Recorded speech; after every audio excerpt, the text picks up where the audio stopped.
প্রশ্ন এসছে, হাদি কি শেষ, নাকি হিট লিস্টে আরো কেউ আছেন? থাকলে কয়জন আছেন, কারা কারা আছেন? এর মধ্যে একটি সংবাদ দেখলাম, গোপন টার্গেটে আছেন আরো 50 নেতা। পত্রিকাতেই দেখলাম বাংলাদেশের রাজনৈতিক মহলের একাংশের মতে হাদি টার্গেট কিলিং এর শিকার হয়েছেন এবং এই ঘটনার মধ্যে দিয়ে বাংলাদেশের আসন্ন নির্বাচন বানচাল করার প্রক্রিয়ার সূচনা হলো। কিন্তু প্রধান নির্বাচন কমিশনার এএমএম নাসিরউদ্দিন বলেছেন, এটা আসলে বিচ্ছিন্ন ঘটনা, নির্বাচনে এর কোনো প্রভাব পড়বে না। প্রশ্ন হচ্ছে যে কার কথা মানবো আমরা? সিইসির কথা শুনবো, আবার ভয় পাবো, নাকি কি করব আসলে আমরা বুঝতে পারছি না, কারণ পুলিশ এবং গোয়েন্দারা স্পষ্ট করে কিছুই বলছে না। আচ্ছা, যদি আমরা নিজেরাই নিজেদের প্রশ্ন করি যে কেন টার্গেট হলেন শরীফ ওসমান হাদি, এটি তো এক কথা বলা যাবে না। বিভিন্ন সূত্র থেকে প্রাপ্ত তথ্য বিশ্লেষণ করে অনেকেই অনেক রকম মন্তব্য করেছেন, সেগুলো আপনাদের সঙ্গে আমি একটু শেয়ার করে আমাদের মতামতটি তুলে ধরতে চেষ্টা করব। এই যে বিভিন্ন যে তথ্য মানে এক জায়গায় করা হয়েছে, তার ভিতরে বলা হচ্ছে বঙ্গবন্ধুর 32 নম্বর বাড়ি ভাঙার সঙ্গে যাদের নাম জড়িয়েছে তাদের নাম রয়েছে গোপন তালিকায়, মানে যে 50 জনের যে তালিকা, সেই তালিকায়। সবচেয়ে আশ্চর্যের বিষয়, এখন এটা নিয়ে লেখালেখি হচ্ছে, হাদি নিজেও নাকি জানতেন তার জীবন বিপন্ন হতে পারে। তিনি সামাজিক যোগাযোগ মাধ্যমে পোস্ট দিয়ে নাকি বলেছেনও তিনি শহীদ হতে প্রস্তুত, এমনকি আইন শৃঙ্খলা বাহিনীর সঙ্গেও কথা বলেছেন। প্রশ্ন হচ্ছে, আইন শৃঙ্খলা বাহিনী কি ব্যবস্থা নিয়েছে? আরো জানা যাচ্ছে, গত সেপ্টেম্বরেই একজন যুক্তরাজ্য প্রবাসী বাংলাদেশি আইনজীবী, তিনি নাকি সরকারের উচ্চ পর্যায়ে গুরুত্বপূর্ণ গোপন তথ্য দিয়েছেন। তিনি জানিয়েছেন জুলাই অভ্যুত্থানকারীদের মধ্যে কয়েকজনকে হত্যার পরিকল্পনা চলছে। কে করছে পরিকল্পনা সেটি তো আর আমাদের জানার কথা নয়, সরকারের যে জায়গায় তিনি জানিয়েছেন তারা হয়তো জানেন। তাই প্রশ্ন হচ্ছে যে সরকারের উচ্চ পর্যায়ে এই তথ্যকে কিভাবে নিয়েছে, এই যে সর্বনাশা পরিকল্পনা, এটি রোধে কি পদক্ষেপ নিয়েছে সরকার বা আইন শৃঙ্খলা রক্ষাকারী বাহিনী? গত 9 ডিসেম্বর গণ অধিকার পরিষদের সাধারণ সম্পাদক রাশেদ খান তিনি বলেছেন, যারা নির্বাচন করার জন্য প্রস্তুতি নিচ্ছে এরকম 50 জন প্রার্থীকে টার্গেট কিলিং করা হবে। তাহলে যে শুরুতে বললাম মিলে যাচ্ছে। তিনি বলছেন এটা নাকি আওয়ামী লীগের প্ল্যান, এটি তার ভাষ্য। এমন তথ্য দেওয়ার পর রাশেদকে কি সরকারের সংশ্লিষ্ট কোনো কর্তৃপক্ষ জিজ্ঞাসাবাদ করেছে, জানতে চেয়েছে কিছু? মানে এটা তো আসলে একটা কার্যকর ক্লু হতে পারত।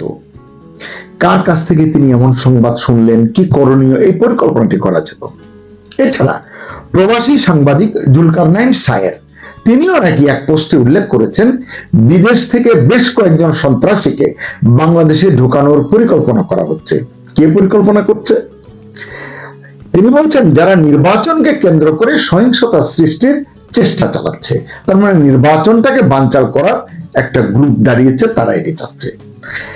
চলুন এরকম অভিযোগের কথা না বলে আমরা হিসাবটা একটু মেলাতে চেষ্টা করি। শরীফ ওসমান হাদি গুলিবিদ্ধ হয়েছেন 12 ডিসেম্বর। তার 3 দিন আগে মানে 9 ডিসেম্বর রাশেদ সতর্কবার্তা দিয়েছেন, 50 জনের কথা তিনি বলেছেন। আর এরও অনেক আগে সেপ্টেম্বরে আইনজীবী, ব্রিটিশ বাংলাদেশি আইনজীবী, তিনি সরকারকে জানিয়েছেন। আবার জুলকারনাইন সায়ের পোস্টে উল্লেখ করেছেন। আর হাদি নিজেই সামাজিক যোগাযোগ মাধ্যমে পোস্ট দিয়ে জানিয়েছেন আশঙ্কার কথা, আতঙ্কের কথা। তারপরও এই দুঃখজনক ঘটনা ঘটল কিভাবে? হাদি গুলিবিদ্ধ হলেন কেন? কার অবহেলায়? নাকি বিশেষ কেউ চেয়েছে এমনটা ঘটুক, যাতে নির্বাচন নিয়ে লাফালাফিটা একটু কমে, নির্বাচনটা বানচাল করা যায়, এটা উপলক্ষ পাওয়া যায়? কথাগুলো কেন বলছি? কারণ হচ্ছে যে সেপ্টেম্বরের বার্তা, রাশেদ খানের 3 দিন আগের সতর্কতা এবং সায়ের এবং হাদির যে পোস্ট, এত কিছু সবাই জানলো, অনেকেই জানলো, কিন্তু আমাদের পুলিশ বা আইন শৃঙ্খলা বাহিনী জানলো না। আসলে জেগে ঘুমালে কাউকে কি জাগানো যায়? তার মানে শস্যের মধ্যেই ভূত রয়েছে এমনটি যদি ভাবা হয়, কেউ বলেন, খুব কি ভুল হবে? এছাড়া সেনাবাহিনী ম্যাজিস্ট্রেসি পাওয়ার নিয়ে তো মাঠে রয়েছে, তারপরও আইন শৃঙ্খলা পরিস্থিতি এখন এমন কেন? নির্বাচনের তফসিল ঘোষণা করা হয়েছে, কেন এখন আজকেও শুনলাম খুলনায় সম্ভবত একজন দুর্বৃত্তের হাতে গুলিবিদ্ধ হয়েছেন। যাই হোক, নাম প্রকাশে অনিচ্ছুক একজন বিশ্লেষক বলেছেন তার কিছু সন্দেহের কথা। তিনি বলেছেন যে ইউনূস সরকারের সঙ্গে পাকিস্তানের মাখামাখিটা এখন বেশ, এবং তিনি বলেছেন এটি তীব্র। আগামী নির্বাচন বানচালে ইউনূসের সম্মতিতে বা ইচ্ছায় বা অনুমতিতে পাকিস্তানের কোন শক্তি কি নোংরা কোনো খেলায় মেতেছে, এই প্রশ্নটি তিনি করেছেন। বাংলাদেশে পাকিস্তান দূতাবাসে হাই কমিশনে আইএসআই এর দপ্তর চালুর পর থেকে এটা নিয়েও কিন্তু কানাঘুষা চলছে। রাজনীতিতে অশ্রাব্য ভাষা নিয়ে কথা উঠলে সম্প্রতি ওসমান হাদির নাম নিচ্ছেন অনেকে। আওয়ামী লীগকে অনবরত অশ্রাব্য ভাষায় আক্রমণ করে নানান কুরুচিকর কথা মুক্ত মঞ্চে জনগণের সামনে তাকে বারবার বলতে শোনা গেছে, দেখা গেছে সোশ্যাল মিডিয়ার বরাতে। এই জন্যই কি এই ঘটনায় আওয়ামী লীগকে দায়ী করা হচ্ছে? ওসমান হাদিকে অনেকে ভারত বিদ্বেষী নেতা বলেন। ভারতের মানচিত্র বিদ্রুপ করেও তিনি বিভিন্ন সময় ছবি পোস্ট করেছেন। বাংলাদেশে যাই ঘটুক না কেন, এই জন্য ভারতকে সরাসরি আক্রমণ করেন হাদি। এই জন্যই বলা হচ্ছে হাদি ভারতের আক্রমণের শিকার হয়েছেন, এমনটা অনেকে ভাবছেন। ওসমান হাদির সাথে থাকা একজন প্রত্যক্ষদর্শী মির্জা আব্বাসকে বিএনপি নেতা নিশানা করে জানিয়েছেন এই গুলি করেছে বিএনপি বা করিয়েছে, কারণ হাদি ঢাকা ৮ আসনে মির্জা আব্বাসের প্রতিদ্বন্দ্বী। কেউ বলছেন জামাত শিবির বিএনপিকে ফাঁসানোর জন্য হাদিকে হত্যার চেষ্টা করেছে, বিএনপিও দোষ দিচ্ছে আওয়ামী লীগকে। আবার কেউ বলছেন জামাতি যে হাদিকে গুলি করেনি তার কোনো নিশ্চয়তা কি আছে? একজন জঙ্গি স্নাইপার নাকি কয়েকদিন আগেই বলেছিল ফুয়াদকে মারা হয়েছে, এবার নেক্সট টার্গেট হাদি। জামাতকে যারা দায়ী করছেন তাদের বিষয়টিও একেবারে যুক্তিহীন মনে করছেন না অনেক বিশ্লেষক, কারণ ঢাকা ৮ আসনে জামাতের প্রার্থী সাদিক কায়েম। তাই ষড়যন্ত্র করে যদি মির্জা আব্বাসকে বিতর্কিত করা যায়, জনগণের চোখে ভিলেন বানানো যায়, সেক্ষেত্রে সাদিক কায়েমেরই লাভ, তিনি সহজে জয়ী হতে পারবেন। এরকম একটি সমীকরণ, এরকম একটি হিসাব কিন্তু করছেন। সাদিক কায়েম নিজেও সামাজিক যোগাযোগ মাধ্যমে পোস্ট করে লিখেছেন, চাঁদাবাজ ও গ্যাংস্টারদের কবল থেকে ঢাকা সিটিকে মুক্ত করতে অচিরেই আমাদের অভ্যুত্থান শুরু হবে। এইসবের প্রকারভেদ খতিয়ে দেখলে হয়তো কিছু না কিছু ক্লু বেরিয়ে আসবে। এদিকে গত 14 ডিসেম্বর ঢাকায় ভারতীয় হাই কমিশনার প্রণয় বর্মাকে তলব করে এই অভিযোগ, মানে এই যে হত্যাকাণ্ডের সঙ্গে সম্পৃক্ত অভিযোগ এবং এই নিয়ে উদ্বেগের কথা জানিয়েছে পররাষ্ট্র মন্ত্রণালয়। পররাষ্ট্র মন্ত্রণালয় একটা প্রেস নোট জারি করেছে। সেই প্রেস নোটে জানিয়েছে ভারতে অবস্থানরত শেখ হাসিনা তার সমর্থকদের সন্ত্রাসে অংশ নিতে আহ্বান জানিয়ে নিয়মিত উস্কানিমূলক কথাবার্তা বলছেন, যা বাংলাদেশের আইন শৃঙ্খলা পরিস্থিতি ও গণতান্ত্রিক প্রক্রিয়ার জন্য গুরুতর হুমকি। এই বিষয়টিতে ভারত যেন, সাউথ ব্লক যেন বা নয়াদিল্লি যেন পদক্ষেপ নেয়, সেরকম একটি বার্তা বা অনুরোধ বা পরামর্শ, যাই বলুন, প্রস্তাব দেওয়া হয়েছে এই প্রেস নোটে। কিন্তু দেখা গেল যে ঢাকার প্রেস নোট জারির কয়েক ঘন্টার মধ্যেই দিল্লি বাংলাদেশের অন্তর্বর্তী সরকারের প্রেস নোটের বক্তব্য দ্ব্যর্থহীন ভাষায় প্রত্যাখ্যান করেছে। উল্টো বাংলাদেশে শান্তিপূর্ণ পরিবেশে অবাধ, সুষ্ঠু, অন্তর্ভুক্তিমূলক ও বিশ্বাসযোগ্য নির্বাচনের তাগিদ আবার উচ্চারণ করেছে। এটি তারা বরাবরই বলছে, আবারও নতুন করে বলেছে। আরো বেশ কিছু কথা বলেছে, আমি সেদিকে যাচ্ছি না। এখন অনেকে প্রশ্ন করছেন, এই যে ঘটনাগুলো বললাম, 50 জনের কথা শুরুতেই আমরা শুনলাম বিভিন্ন সোর্স থেকে, সেটি আপনাদের সঙ্গে শেয়ার করলাম। এখন সবার মনে প্রশ্ন, এই যে কিলিং মিশন 50 জনের যে তালিকা, হিট লিস্ট, এর পরবর্তী টার্গেট কে?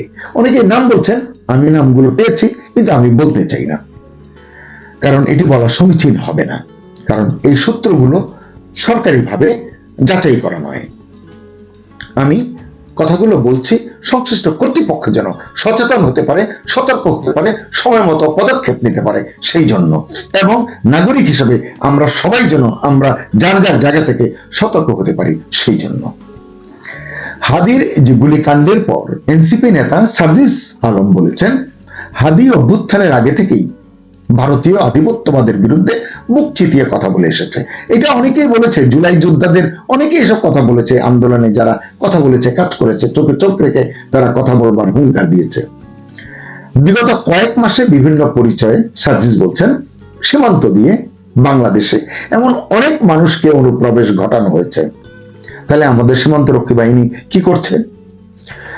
তিনি বলছেন, যাদেরকে বাংলাদেশে অস্থিতিশীল পরিস্থিতি তৈরি করতে পাঠানো হয়েছে, ভয়াবহ অভিযোগ, তারা তো সরকারের অংশের মতো।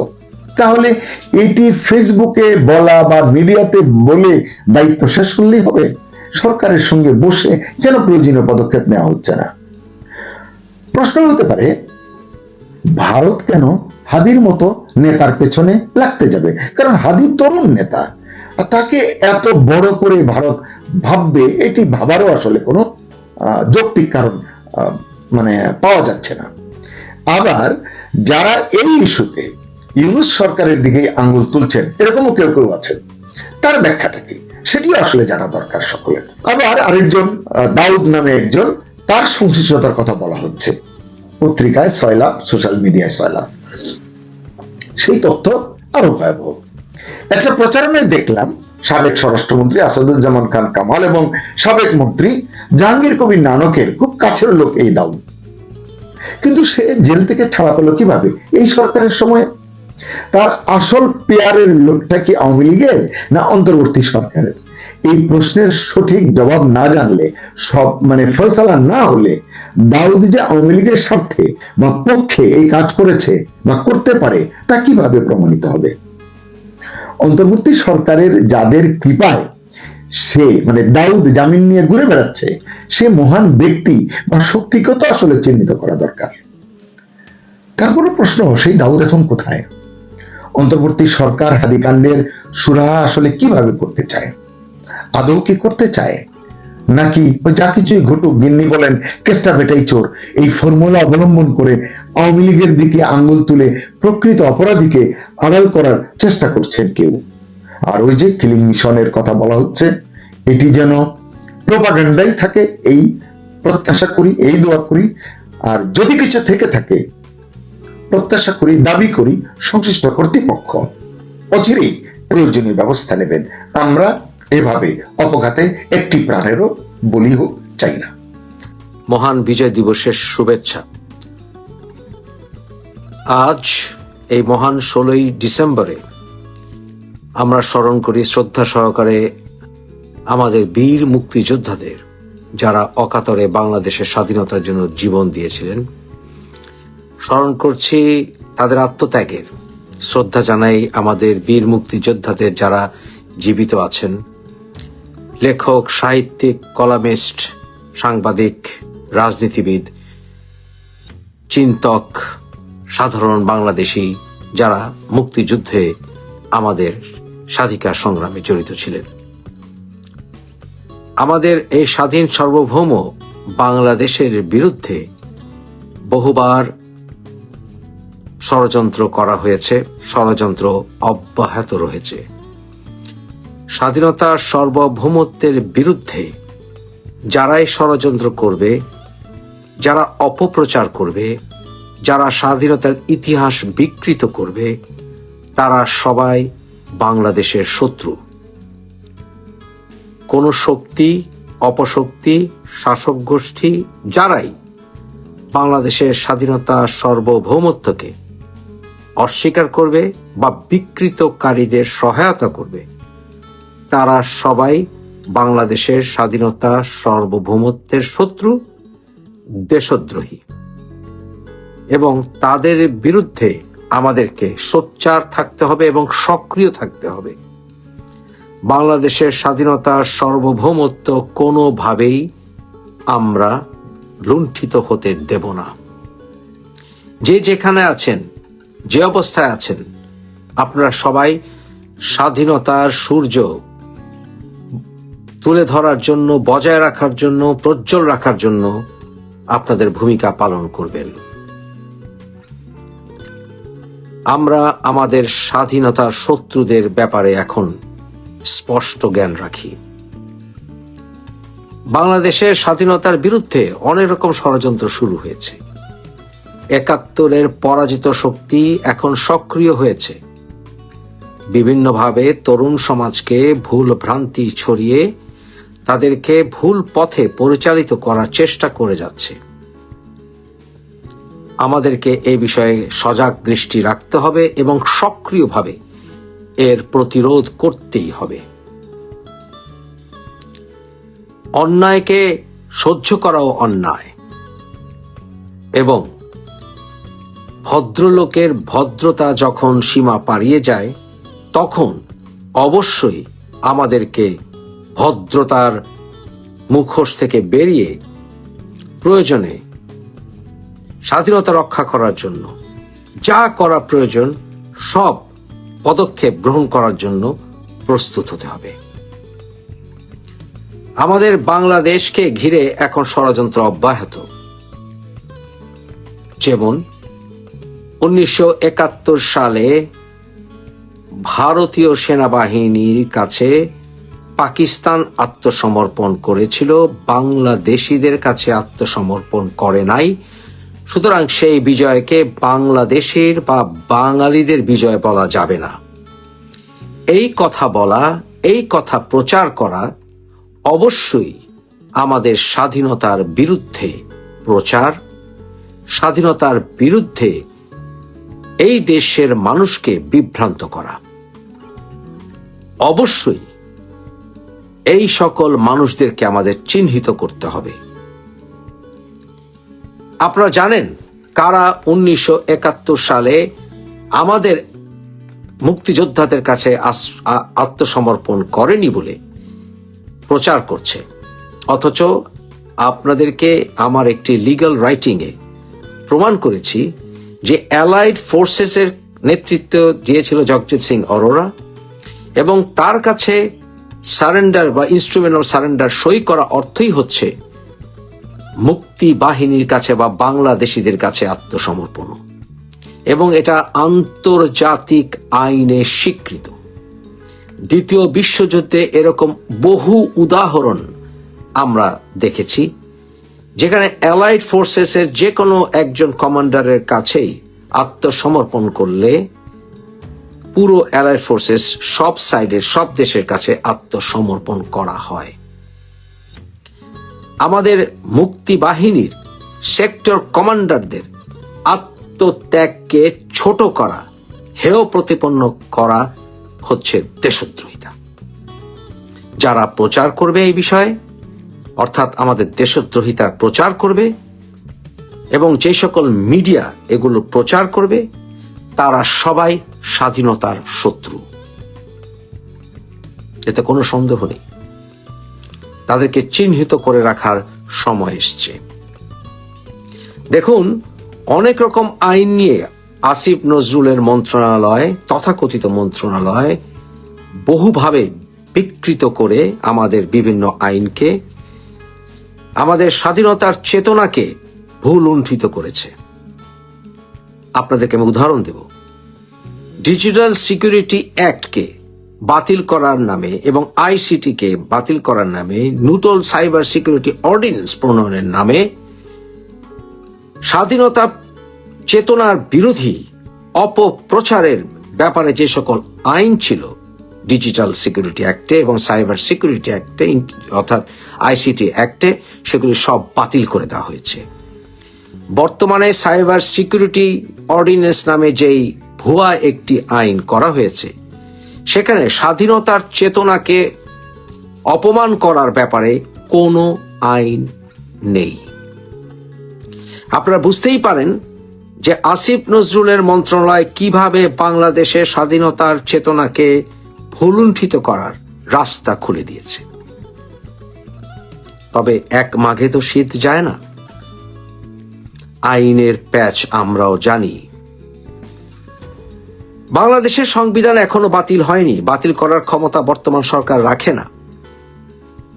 সন্ত্রাসীরা রাখে না। নির্বাচিত সরকারই কেবল অ্যাবসলিউট মেজরিটির মাধ্যমে অথবা পার্লামেন্টের অ্যাবসলিউট মেজরিটির মাধ্যমে আইনের পরিবর্তন করতে পারবে, বিশেষ করে সাংবিধানিক বিষয় যখন আসে। বাংলাদেশ সংবিধানের বিশেষ করে ৩৮ নম্বর অনুচ্ছেদ যদি আপনারা পড়েন, সেখানে দেখবেন বাংলাদেশের স্বাধীনতার সার্বভৌমত্বের বিরুদ্ধে পদক্ষেপ নিলে কি সকল কথা বলা আছে। তাহলে বাংলাদেশের স্বাধীনতার সার্বভৌমত্বের বিরুদ্ধে অপপ্রচার, আমাদের মহান মুক্তিযুদ্ধের ইতিহাসকে বিকৃতকরণ, মুক্তিযোদ্ধাদের অপমান, এই সকল বিষয়ে আইন শুধু সাংবিধানিক নয়, আমরা বাংলাদেশ পেনাল কোডের 121 থেকে 124 নম্বর ধারাও পড়লে স্পষ্টত দেখতে পারি। আমাদের স্বাধীনতার সার্বভৌমত্ব নিয়ে বিকৃত প্রচার করা হচ্ছে, আমাদের আত্মত্যাগকে বিকৃতভাবে প্রচার করা হচ্ছে, আমাদের মুক্তিযুদ্ধের ইতিহাসকে বিকৃত করা হচ্ছে, যেখানে যা বললাম সাংবিধানিক প্রভিশন পর্যন্ত আছে যে যারা আমাদের স্বাধীনতার ইতিহাসকে বিকৃত করবে, অর্থাৎ স্বাধীনতাকে অস্বীকার করবে বা জনগণের সর্বশক্তি জনগণের হাতে, এই বিষয়গুলো যারা মানবে না তারা কোনো প্রকার নির্বাচনেও অংশগ্রহণ করতে পারবে না। তাহলে বর্তমানে যেই সকল তথাকথিত 24-এর অভ্যুত্থানের চ্যাংরা পোলাপান, যারা কিনা বাংলাদেশের স্বাধীনতাকে অপমান করে, ৭১-এর ইনস্ট্রুমেন্ট অফ সারেন্ডারকে অপমান করে, যারা বাংলাদেশের লিবারেশন ওয়ারকে অস্বীকার করে, এর প্রাপ্তিকে অস্বীকার করে, প্রশ্নবিদ্ধ করে বা আমাদের আত্মত্যাগের সংখ্যা নিয়ে বিকৃত করে, তারা কেউ নির্বাচন করার অধিকার রাখে না এবং সেই সকল দল নির্বাচনে অংশগ্রহণ করার অধিকারও রাখে না, যারা আমাদের স্বাধীনতার চেতনাকে অস্বীকার করবে। তাহলে প্রশ্ন আসে, কিভাবে বাংলাদেশে কতগুলো নতুন দল রেজিস্ট্রেশন পায় যারা বাংলাদেশের স্বাধীনতার ইতিহাসকে বিকৃত করে চলেছে, প্রচার করে চলেছে, মুক্তিযোদ্ধাদের অপমান করে চলেছে, জয় বাংলা ধ্বনিকে তারা অস্বীকার করে নতুন তথাকথিত ইনকিলাব জিন্দাবাদ ধ্বনি নিয়ে এসছে, অথবা যারা আমাদের ধর্মকে অপব্যবহার করে জয় বাংলা ধ্বনিকে অস্বীকার করেছে, তারা কিভাবে বাংলাদেশে রাজনীতি করার অধিকার পায়? প্রশ্ন আপনাদের কাছে।